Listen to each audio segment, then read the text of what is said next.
Hey guys, this is a really quick video, Thunderbird versus Outlook.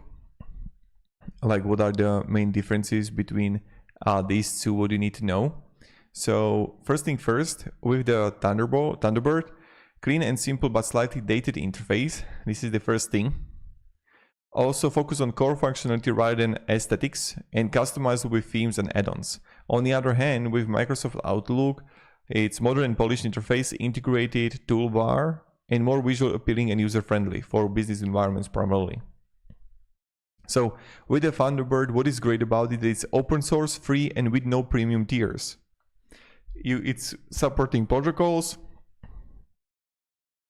built-in calendar, robust support, extensive add-ons, and lacks advanced enterprise features like integration with MS Teams.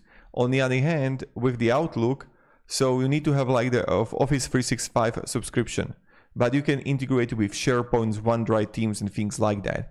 You can have like rich features, task management, and scheduling tools. And Thunderbird is good for Windows, Mac, or Linux. Same with Outlook. Both work with well, like for example, the Thunderbird is working well with Gmail, Yahoo, Outlook. On the security side, it's open source, so that's good. Strong support for encryption protocols, no data sharing concerns.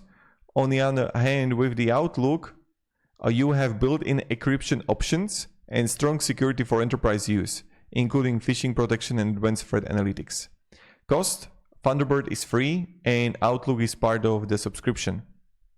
So both are like fast and is like good, all right.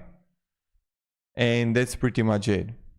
So primarily for the Thunderbird, that's like for the individual users, freelancers, small businesses. On the other hand, with the Outlook, professionals, enterprises, and user deeply integrated into Microsoft Office ecosystem.